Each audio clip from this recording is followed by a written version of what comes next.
Estando en la iglesia el domingo se nos hace fácil encontrar esa motivación que necesitamos para darle a Dios el tiempo y el enfoque que Él requiere de nosotros. Pero, ¿qué pasa cuando estamos en nuestra casa, estamos solos frente a nuestras computadoras, frente a la Biblia y no sabemos por dónde empezar, qué leer, cómo motivarnos a nosotros mismos? Estos videos siguientes están hechos y diseñados para ayudar en ese tiempo cuando necesitamos motivación y estamos solos en la casa. Con esto los dejamos con el próximo video. Hola a todos, Dios los bendiga, bienvenidos a una edición más de Iglesia Camino, Verdad y Vida de Buckeye, Arizona. Yo soy el pastor Héctor Supisi y hoy vamos a hablar de un tema que es un poquito más avanzado para ustedes que son aspirantes a maestría o pastorado, pero también para las personas que quieren informarse un poco más sobre el tema de cómo damos evidencia de que Dios existe, cómo comprobar o cómo debatir este tema. Y quiero empezar diciéndoles que este estudio es algo que puede llevar una indeterminada cantidad de tiempo a estudiar y es posible que tengan que pausarlo o escucharlo varias veces para que tenga un poco de sentido, porque el tema es un poquito complicado y lo vamos a acortar. Esto honestamente puede llevar mucho tiempo. Vamos a entrar directamente al estudio. Es muy común en línea escuchar o leer que no hay evidencia de la existencia de Dios. Y la realidad es que hay mucha evidencia, especialmente científica, que demuestra que Dios existe. Y como les dije anteriormente, debido a que este tema puede llevar horas a explicar, nos vamos a enfocar en una porción de esto para hacer las cosas un poquito más simples de estudiar. Todos los estudios que ponemos aquí son con el afán de que ustedes los expandan, los profundicen y no lo tomen como ni el principio ni el fin de este estudio. Lo primero, si una persona en la calle, vamos a decir, por ejemplo, les pide a ustedes que den evidencia de que Dios existe, de alguna manera que lo comprueben, ¿cuál sería la respuesta más simple que podíamos dar a esa persona? Y la respuesta más simple es el argumento cosmológico Kalam. Está basado en la primicia de que todo aquello que comienza a existir debe tener una causa o una creación. Por tanto, si el universo tiene un principio, como la teoría de la gran explosión nos explica, entonces debe haber una causa para ese principio, físicamente hablando. Para que algo tenga una causa de creación, se necesita que el creador no sea parte de esa causa. Vamos a entrar en detalle con ejemplos un poquito, pero ahora todo aquello creado, incluyendo al universo, necesita tres cosas para existir. Necesita tiempo, necesita espacio y necesita materia física. Sin el universo no hay tiempo, no hay espacio, ni hay materia física. Esto es ciencia, no es religión. Todavía no entramos a esa parte, pero esto es ciencia, es comprobado, es lo que la ciencia cree y dice y habla y promueve. Cualquier cosa, ya sea Dios o otra cosa, no puede existir dentro de esas tres cosas, porque son cosas creadas, mejor dicho. Por tanto, el creador no puede estar en el espacio, en el tiempo, ni en la materia física antes de formar esa creación. Debe estar fuera de ellos para empezar a crear. Esto nos ayuda a entender ciertas cosas sobre la causa de la creación del universo. Podemos decir, el creador debe existir fuera del tiempo medido. B, debe o no debe, mejor dicho, ocupar espacio, porque el espacio aún no ha sido creado. Y C, debe también no ser de materia física a sí mismo, ya que las materias físicas todavía no han sido creadas. Por tanto, para que un creador sea acreditado con crear o causar algo, ese algo debe de existir por medio del creador o no debe de existir antes del creador. Un ejemplo para esto simple es, por ejemplo, los chinos inventaron la pólvora.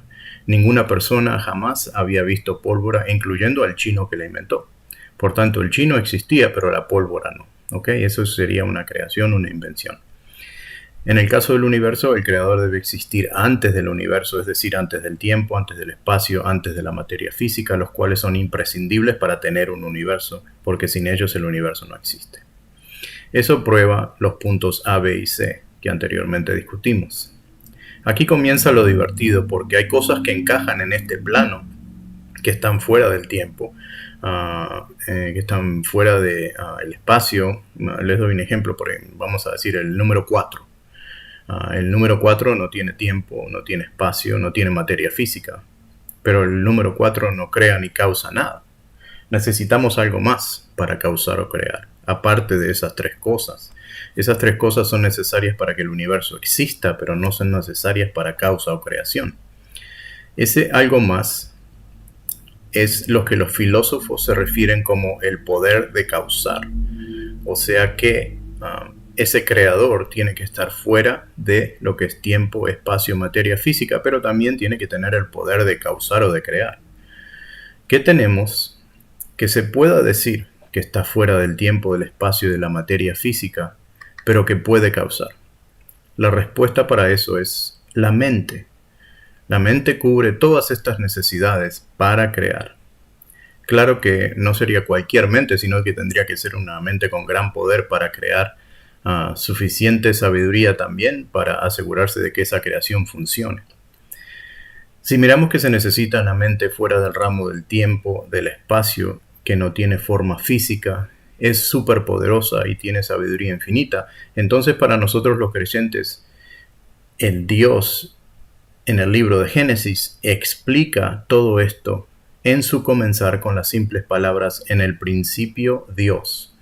Ya no está dando quién fue o qué fue esa mente para nosotros los cristianos que creemos en la creación por intermedio de un Dios. Ahora los no creyentes dicen: no fue Dios, fue una explosión que comenzó el ciclo de creación, la gran explosión, el Big Bang, como le dicen en inglés. El problema con esta explicación es que es científicamente enseñada, también a la vez es científicamente imposible. Porque para causar una explosión se necesita tiempo, espacio y material físico. Por tanto, la explosión no puede ser causada sin el material físico, ya que este aún no ha sido creado, porque aún no existe el universo. En otras palabras, si el universo creció de intermedio de una explosión, ¿cómo es que la explosión existe sin tiempo, sin material físico y sin espacio? No puede ser, ¿okay? Vamos a hablar un poquito más en profundidad de esa porción, pero quiero hablarles de una silogía. Una silogía es un término que tiene dos primicias y un punto de conclusión. Y les voy a dar ejemplos para que puedan seguir un poquito más. Pero el punto de la silogía es que si las dos primicias son verdad, entonces se puede asumir que la conclusión es verdad. La silogía solo funciona de esa forma. Por ejemplo, un perro está formado de átomos. Les doy un ejemplo de una silogía sin sentido. Un perro está formado de átomos. Esa sería la primicia número 1. Los átomos son invisibles. Eso sería la primicia número 2. Las dos primicias son verdades. Entonces, por conclusión, si un perro está formado de átomos y los átomos son invisibles, la conclusión es que los perros son invisibles. Claro que no. La silogía tiene que llevar sentido común, porque si no se desmorona. Entonces, para aplicar la silogía a la creación del universo, la teoría de la creación según los creyentes basado en ciencia, primicia número 1, el universo se formó, de los no creyentes, el universo se formó de casualidad, por sí solo, por medio de una explosión. Primicia número 2, para que algo explote se necesita tiempo, material y espacio. Por tanto, la conclusión de la teoría es: la teoría de la gran explosión es verdad y el creador no existe. Esa es la conclusión de la teoría de la gran explosión. Pero si vemos las primicias otra vez, número 1, el universo se formó solo, sin ayuda de nada, solo por una explosión. Eso no puede ser verdad porque la primicia número 2 prescribe que para tener una explosión necesitamos tiempo, material físico y espacio. Por tanto, la primicia número 2 quita la primicia número 1. Entonces la conclusión es incorrecta. Esta silogía no tiene sentido común y esa es la razón por la cual no sigue las reglas de creación o causa. La teoría de la creación según nosotros los creyentes, basado en la explicación bíblica, que en sí es lo único que tenemos, es: el universo se formó por intermedio de una mente poderosa, La mente no tiene tiempo, ni espacio, ni material físico. Nuestra conclusión es Dios creó el universo. Entonces, en este caso, la primicia número 1 se formó por intermedio de una mente poderosa y sabia. Primicia número 2, la mente no tiene espacio, material, ni tiempo. Las dos primicias son verdad. Por tanto, la conclusión debería ser verdad. Dios creó el universo. El argumento Kalam no es prueba de la existencia de Dios, obviamente, pero en argumento conceptual o modelo de concepto sería: el universo muestra evidencia de tener causa o de ser creado. Por tanto, es razonable asumir que hay un creador. Lo que estamos diciendo aquí, que este argumento Kalam, que es derivado del Islam, lo pueden ustedes chequear en el internet, qué significa, de dónde viene. No prueba que Dios existe, y eso es verdad. Cualquier ateo le puede decir, se necesita tiempo, se necesita material, se necesita espacio, perfecto. Pero nada de eso explica a Dios, y eso es cierto. Pero vamos a tener que poner la parte del sentido común para que el argumento tenga prueba, tenga peso. Les doy un ejemplo. Imagínense que usted es un detective y llega a una casa donde hay un hombre muerto y tiene un cuchillo clavado en el pecho. ¿Usted asumiría que algunas personas nacen con cuchillos en el pecho y esta persona probablemente murió de causas naturales? Claro que no. Usted comenzaría una investigación, porque aquí hay una causa que llevó a ese cuchillo de un punto indeterminado al pecho de este hombre, probablemente causándole la muerte. En este caso tendríamos un asesinato. Esto es un modelo conceptual basado en la evidencia que está enfrente de nosotros. En el caso del universo es lo mismo. Los universos físicos no se crean solos. Algo debe crearlos. Volvemos a lo mismo. Esto no explica la existencia de Dios, pero la silogía nos lleva a la conclusión de un creador y quita la chance de la casualidad. Dios es la explicación más lógica para esta silogía. Algunos escépticos y no creyentes dicen, si Dios creó el universo, ¿quién creó a Dios? La respuesta dice que todo lo que comienza a existir necesita ser creado. No dice que todo lo que existe necesita ser creado. Si Dios está fuera del tiempo, de la materia física y del espacio, entonces siempre ha existido, por tanto nunca ha sido creado. Si Dios existe fuera del tiempo, no tiene ni principio ni fin. Por tanto, Él mismo se da el nombre en la Biblia de Alfa y de Omega, que yo soy el principio, yo soy el fin, y eso contesta a esta pregunta de cómo Dios se ve a sí mismo. Se ve eterno. Se ve eterno porque está fuera del tiempo, está fuera de lo físico, está fuera del espacio y está fuera del universo. Las personas aún dicen que puede ser cualquier Dios el que haya creado el universo, si es que fue creado. No tiene que ser el Dios cristiano. El problema con este argumento es que no hay ningún Dios en ninguna religión de ninguna parte que se adjudique la creación de las cosas. Y cada una de estas entidades o dioses tienen una historia propia de su creación. Por tanto, Zeus no nos puede explicar cómo comenzó el universo porque él fue creado.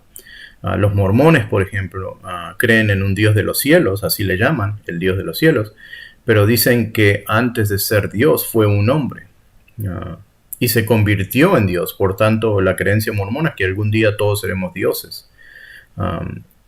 Si su Dios fue un hombre, por tanto fue creado por padres, un padre y una madre, no puede ser Dios, ya que se requiere estar fuera de la creación para ser Dios o para ser creador.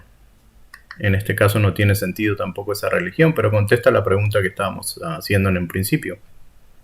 Otra objeción que pueden escuchar por ahí como argumento es la falsedad de composición. Esta también es una teoría de falsedad de composición. Esta habla de que es cierto que todo el universo necesita ser creado, pero eso no explica que el universo mismo debió ser creado. En otras palabras, sí, todo dentro del universo fue creado, pero el universo en sí no. O sea que hay una falsedad de composición. Y les doy un ejemplo. Si nosotros decimos los ladrillos de una pared son chicos, por tanto la pared es chica. Eso no es lo que la teoría explica. Aquí otra vez entra la explicación de la silogía. Las primicias no demuestran la conclusión en este caso. La pared puede ser gigante, puede tener kilómetros de pared, que está hecha de ladrillos chicos. Los ladrillos chicos no quieren decir que la pared es chica.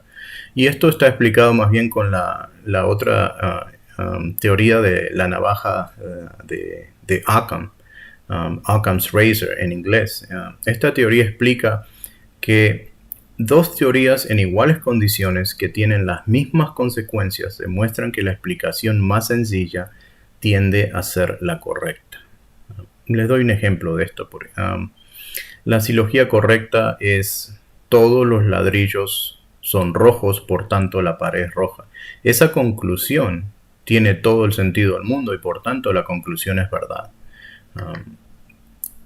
En otras palabras, no podemos tomar silogía con parte A y B y asumir que la conclusión siempre es correcta si la primicia 1 y la primicia 2 no están de acuerdo, como en el ejemplo de los ladrillos, porque el ladrillo es chico, primicia 1, no significa que la pared es chica, primicia 2, por tanto la conclusión es incorrecta.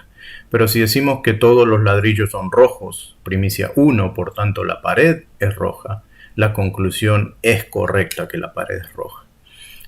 Espero que esos ejemplos los ayuden un poquito a entender a qué me refiero con esta porción. Pero en conclusión quiero hablarles más bien de la Biblia y cómo lidiar con este tema en este caso. En 1 Corintios 3, del 6 al 9, aquí dice: yo sembré, Apolo regó, pero Dios ha dado el crecimiento.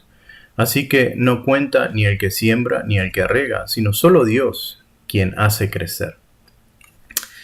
Con esta filosofía yo no entro en debates, aunque me han invitado, pero yo veo mi trabajo como cristiano en ser el sembrador. Yo pongo la semilla, Dios se encarga de lo demás.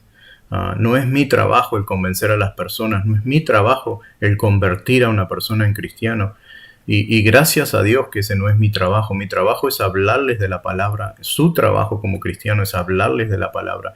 Y Dios va a sembrar Dios va a poner el agua y hacer crecer en ese sentido. No necesariamente la persona que está invitando a alguien a una iglesia o que le está hablando de Dios o ayudarlo con una porción de su vida donde necesita ayuda espiritual. Ese es el trabajo de Dios. El corazón es el trabajo de Dios, no el trabajo de nosotros. Por tanto, el entrar en debates para querer ayudar a una persona a convertirse es irrelevante, no ayuda para nada. Lo único que hace es edificar a una persona orgullosa, a ser más orgulloso. No hay necesidad. Se puede orar por una persona que necesita ayuda en cambiar su opinión, pero les digo honestamente, en mi experiencia, cuando una persona no quiere creer en Dios, no hay poder que lo haga creer. El único que puede cambiar ese corazón es Dios mismo, y lo mejor es orar por ellos y no entrar en detalles, porque a veces no importa qué tan buena sea la explicación, la persona que no quiere oír no va a cambiar su forma de pensar, aunque usted le hable con toda la razón del mundo y le demuestre con pruebas. De todos modos, usted puede ver cómo está el mundo, aunque la existencia de Dios es evidente. El mundo sigue sin creer, y eso es parte de lo que Dios permite. El libre albedrío de cada persona en comportarse como quiera y creer como quiera, entendiendo que en algún momento va a ser juzgado, y el que crea o no crea en Dios no causa la existencia de Dios. Dios es y así es. Creer o no creer no hace diferencia. Espero que este estudio les haya dado una base para que estudien un poquito más en profundidad este tema. Y si tienen alguna pregunta o quieren dejar un comentario aquí, son bienvenidos. Le doy muchas gracias por su tiempo y le pido que se suscriban a nuestro canal y nos ayuden a expandir la palabra de Dios. Dios los bendiga.